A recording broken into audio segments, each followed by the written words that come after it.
Five ways kung paano mag-invest sa iyong sarili. Una is mag-invest ka sa iyong health.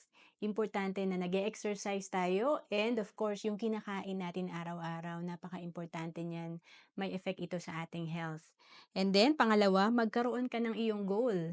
Siyempre dapat talaga meron tayong sinusulat na goal para mas mabilis natin ma-achieve yung goal natin.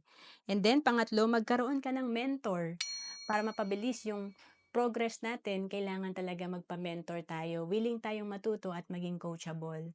And then, pang-apat, patuloy na mag-aral at mag-take ng action. Siyempre, nagsisimula yan sa financial education. Kung talagang gusto nating umasenso, mag-improve yung personal finance natin, mag-invest tayo ng oras sa pag-aaral sa personal finance. Magsimula tayo sa mga financial books and sa mga financial seminar. And then, panglima, maging marunong sa paghawak ng pera. Kagaya ng kung marunong ka mag-invest, malaki yung difference compare sa nag-iipon ka lang sa unan or sa bangko. For example, 'pag nag-iipon ka sa unan ng 3,000 per month, after 20 years, yung pera mo nasa 720,000.